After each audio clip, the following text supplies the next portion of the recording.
This is my first YouTube live, and we're going to be flipping this camera around and you can see what we got going on.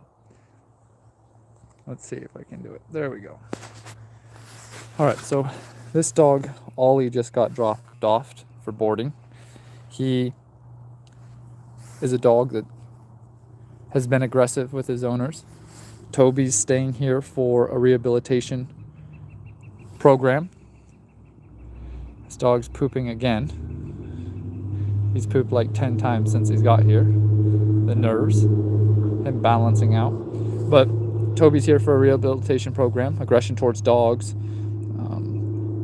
chasing down bicyclists, joggers, all that kind of stuff.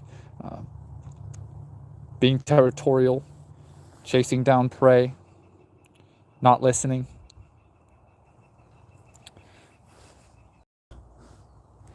And then we have Millie here. Millie, aggression towards people, dogs, territorial aggression towards her owners. Hasn't been able to, or hasn't wanted to listen. They've tried everything with this dog. All the different training modalities. All of it. And so she's doing well. She went after this guy when we first brought him in. Inserted myself, had a conversation with her, letting her know, knock it off.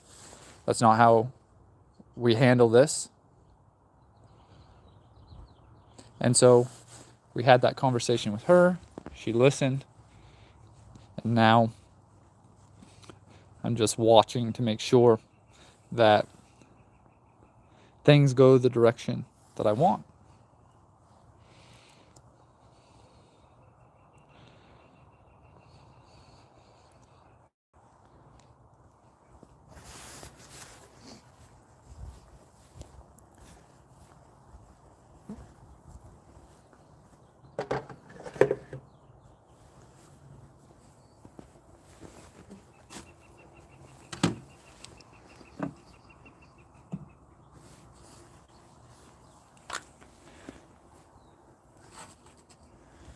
We're gonna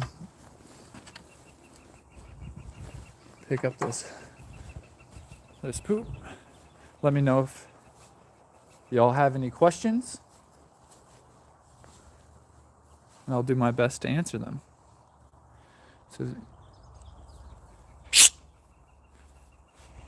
So right now we don't want him going right to the mount.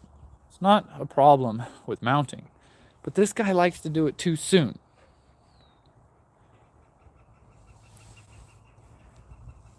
And we want to make sure that he will listen and he'll start to slow things down a bit. This guy is kind of like him, and he usually wants to go straight to mounting dogs as well.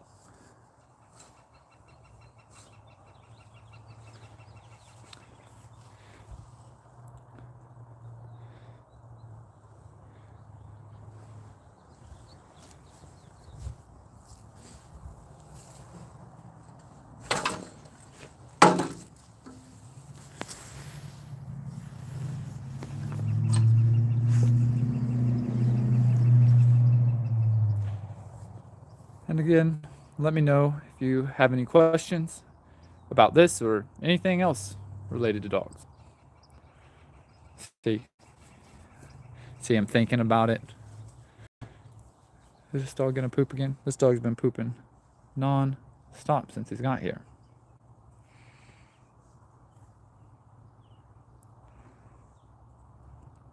Yep. There he goes again.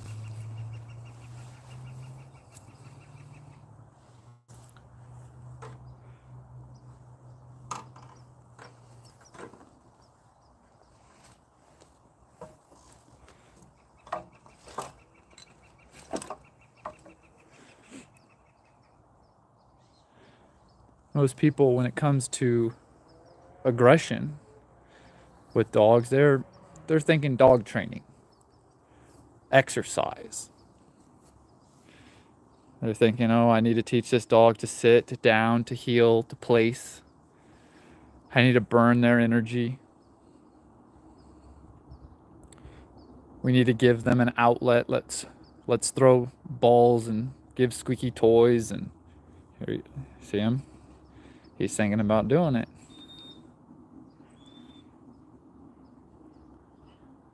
This time we'll allow it. We'll allow him to do it and see what all he has to say about it. The mounting, the humping is good. Is a part of socialization of dogs. It could lead to a problem, but it's part of the socialization. And I've seen dogs open up and become very social because of the humping, the mounting.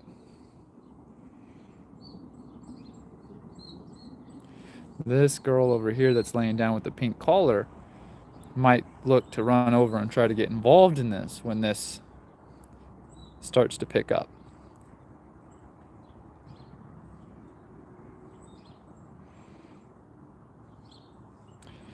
But yeah, I don't do training. I find that often this training can be the thing that's causing our problems. It's not how dogs think. It's not how they communicate. It's not how they navigate the world. And when we look at free-ranging dogs, the street dog, the stray dog, they're not being told to sit. They're not being told to down. They don't have all this training.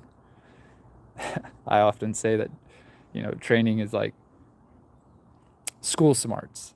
And the free-ranging dogs have street smarts. And street smarts, I think, often goes a lot further in life.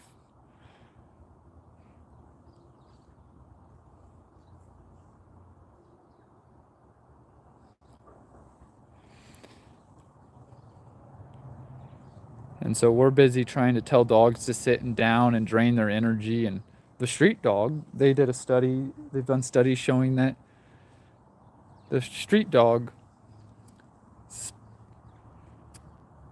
spends 23% of their day moving.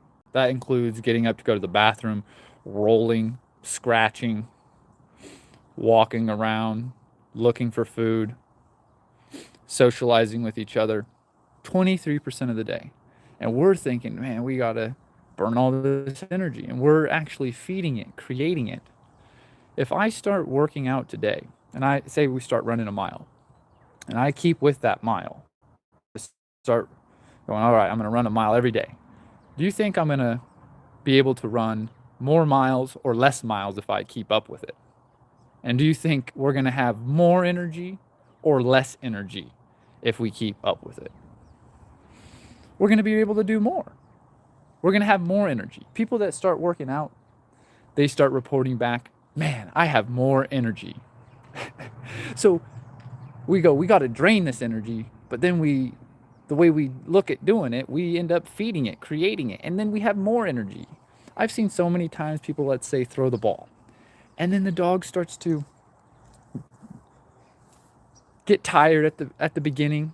They lay down. They're like, okay, I got to take a break. And the owner keeps doing it and doing it and doing it. Pretty soon the owner's like, look, we're done here. And the dog keeps wanting to go and go and go and go and go. And so I don't focus on draining dogs' energy physically. I don't do that.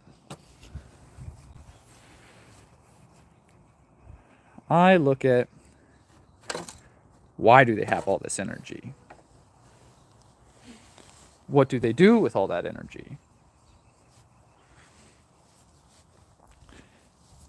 And I focus on living a natural life with dogs instead of interfering with them in these artificial ways, these ways that can lead to problems. Like we go, I don't want my dog to chase a cat.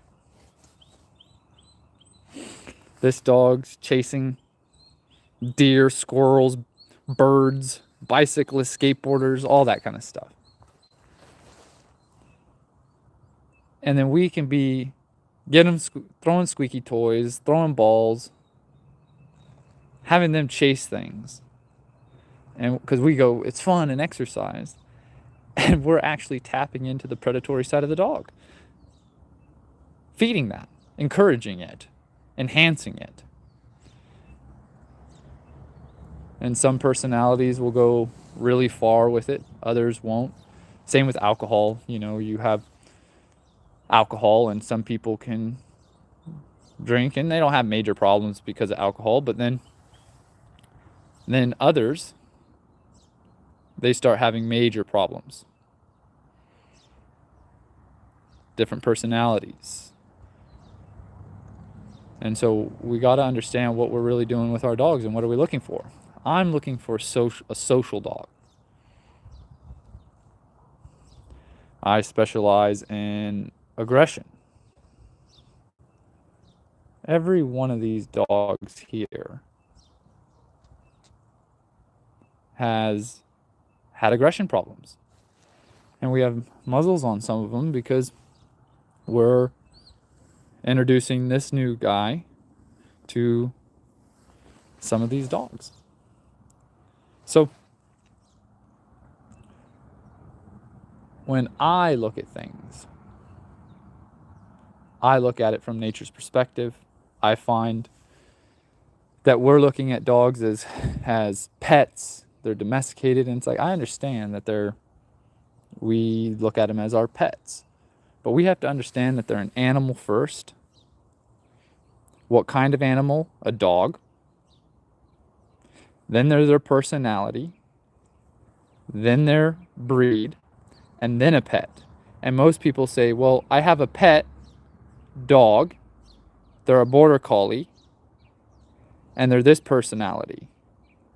And I guess they're an animal. And so we're looking at them out of order. And so we're doing things from a pet perspective, a domesticated perspective, not understanding what that's really about. When we look at a toy, why do they have a squeak in it? People know that make those toys why they put a squeak in it, and most people understand why there's a squeak in it, but we're not tying this to what are we actually teaching.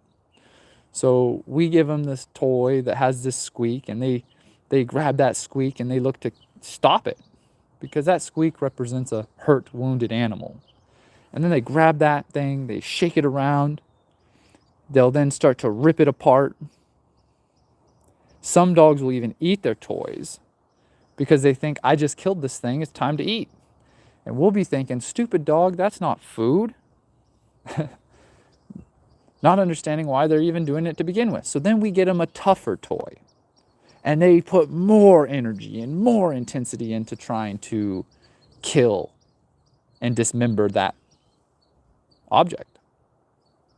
They're going through the predatory sequence.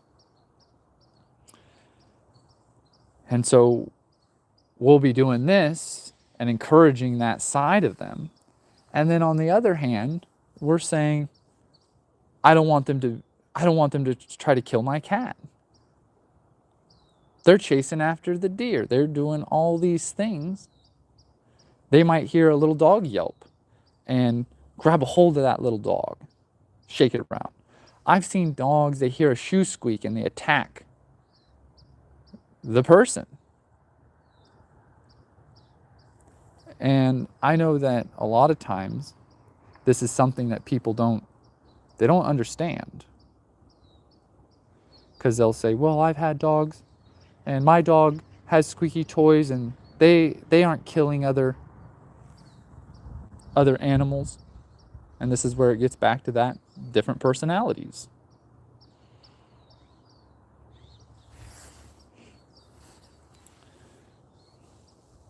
So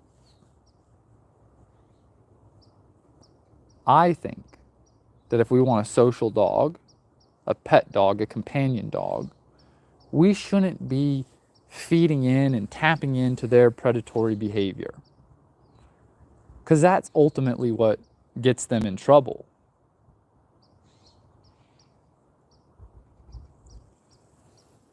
And so I don't do these things. I don't give them toys, squeaky toys. I don't throw things for them to chase. I don't allow it. If I throw something, I'll teach them the game is don't chase that. Because that's the lesson that's actually going to help them in their life.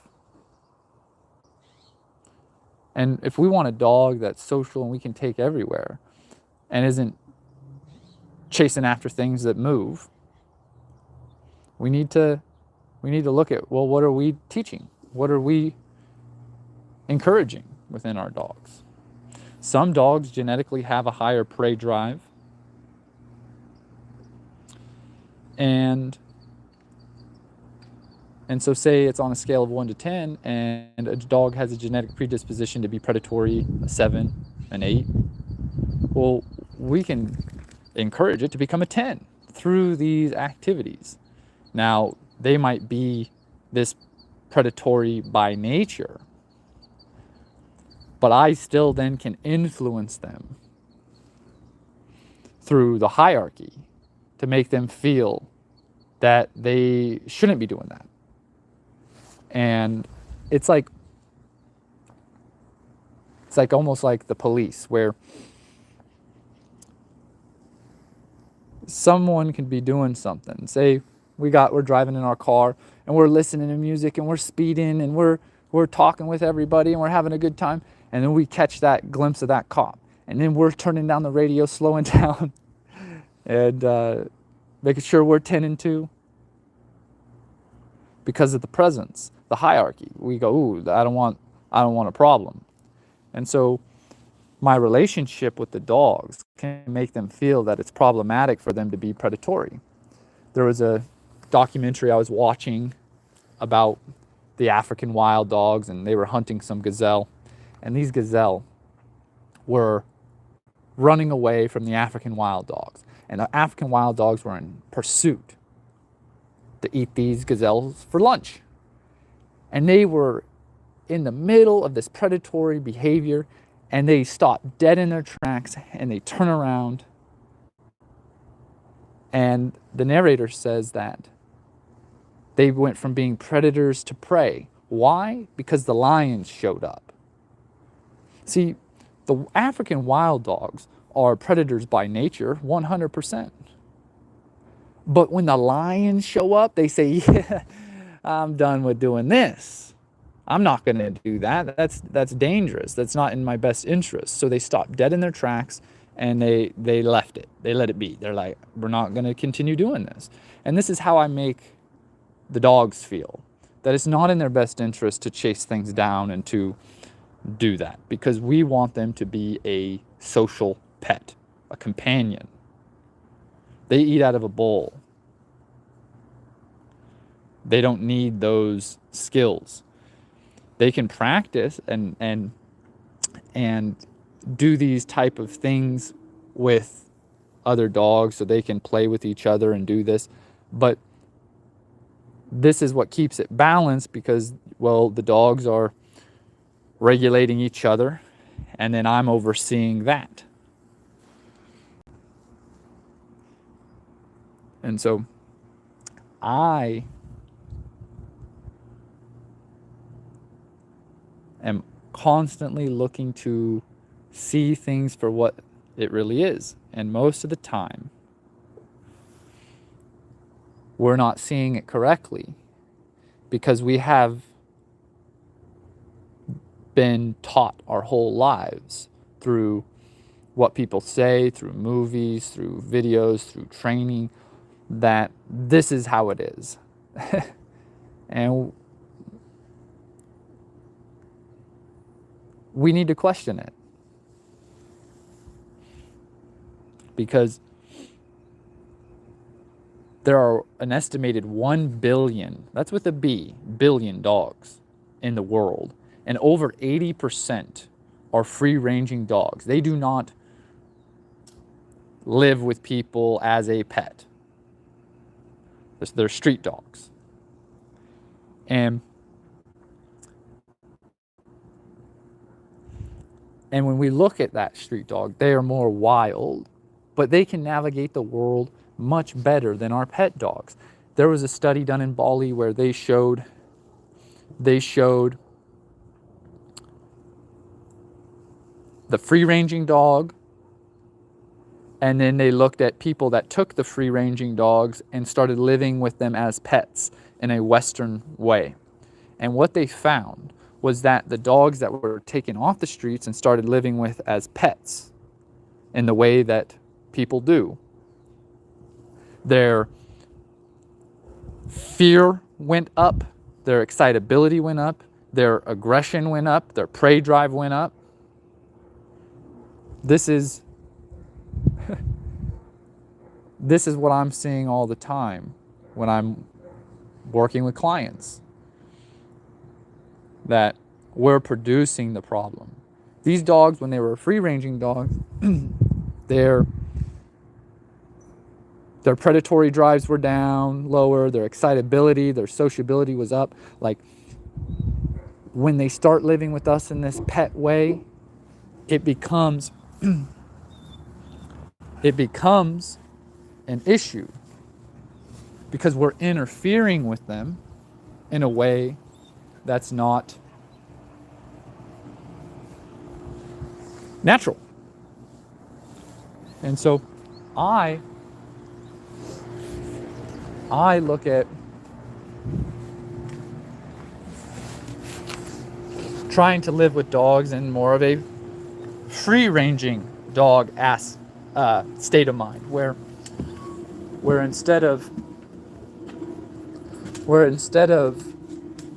sit down, heel, place, and all this, I'm communicating with them mentally, emotionally, more like a dog, an animal, because this is what they understand. It's like, I'm from America, and dog training to me is like going to Mexico, and when you get there, demanding they speak English and do things the American way. And what I'm talking about is going to Mexico, understanding the language, the culture, and stepping into that, understanding them from this perspective.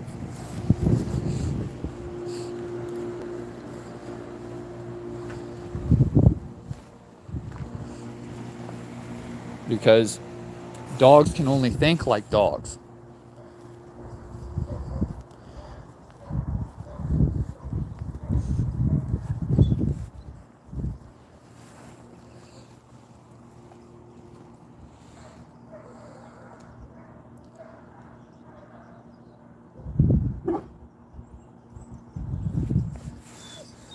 They're hearing dogs barking in the background. That's why he's whining.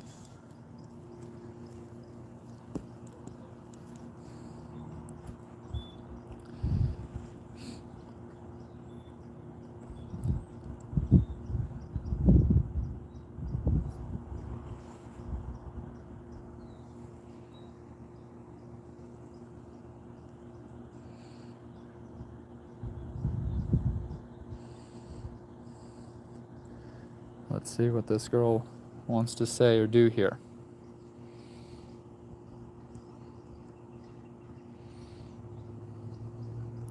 She went after him earlier when he first got here.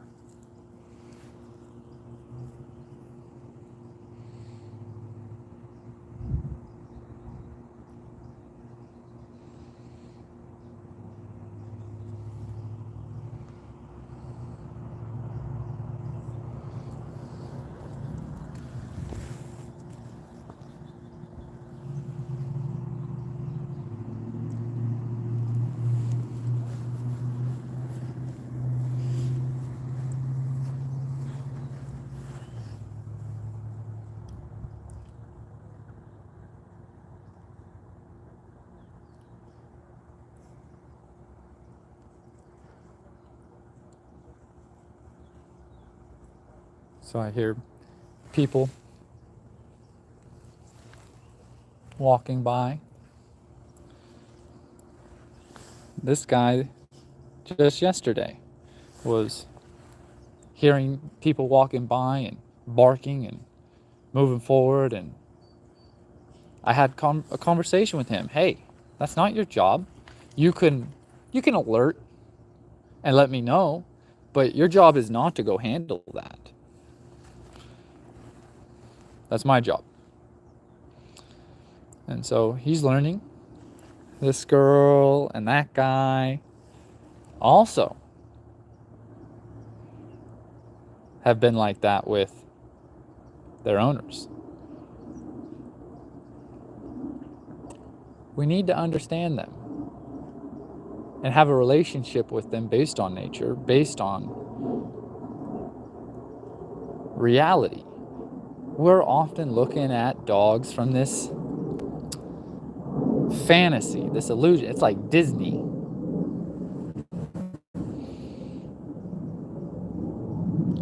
And it's so much better to see it for what it really is. Because often people just don't understand why their dog's acting like they are, and the dog pays the price.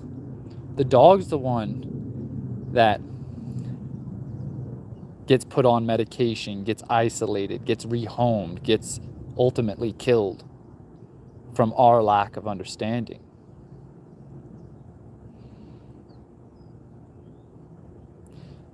And so we need an alternative to dog training, and that's what I do.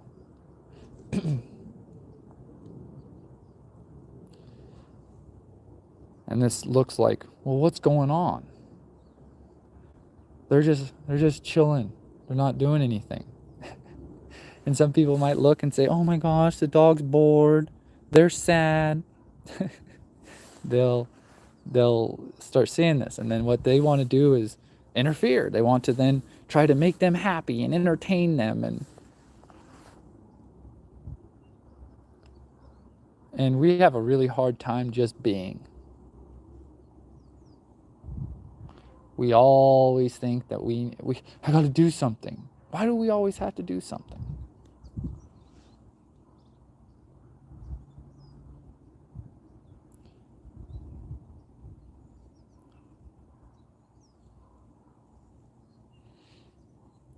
None of these dogs are in commands. Didn't tell them to down, to sit.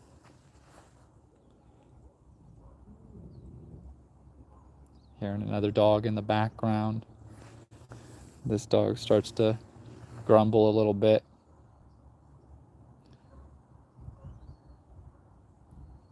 We're moving through things with that guy. Like this guy over here. This guy, these two girls. They're not concerned like he is. But he is concerned because he hears some dogs barking. It's how it makes him feel. And so my job is to make him feel safe and protected. And if he then feels that he needs to go deal with that in a way that's inappropriate, handle that, then I step in and I let him know, no, I don't like that. I only tell dogs what I do not like. Only. When's the last time you saw a dog reward another dog for good behavior? I don't see a dog say, stay away from my bone. And then if the dog listens, I don't see him go give him a reward.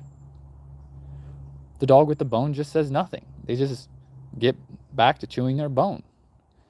But if that dog is chewing a bone and another dog comes over to take it and isn't listening to what they don't like, the dog escalates. They go from the body language, the eye contact, the growl, the showing the teeth, the bark, to the bite.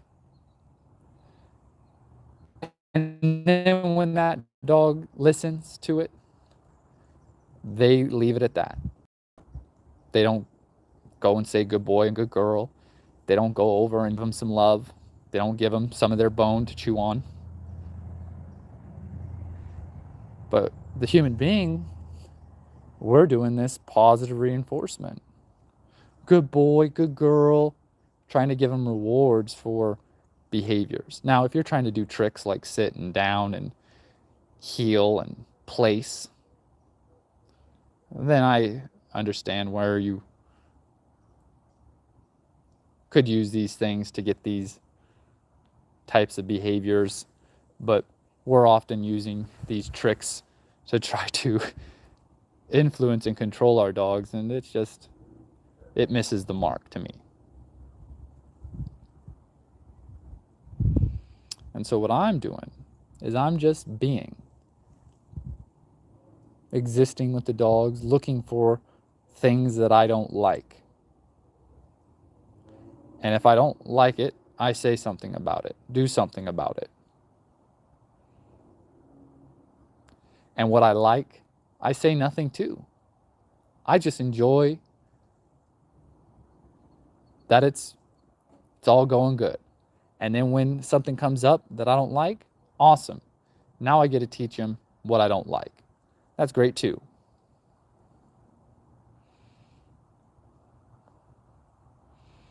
And this is where people can have a problem going, no, you got to let them know what they're doing good. No, you do not.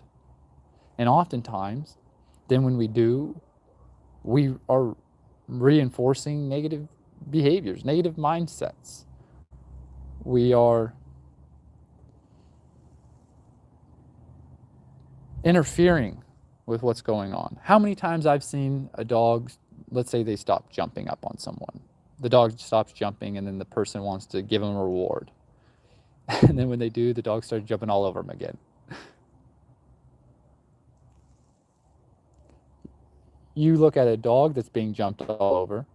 Does the dog give them a reward when they stop jumping? No. They say what they don't like. Hey, knock that off. Stop jumping all over me. And then when that other dog or puppy listens, they leave it at that.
All right. We will be back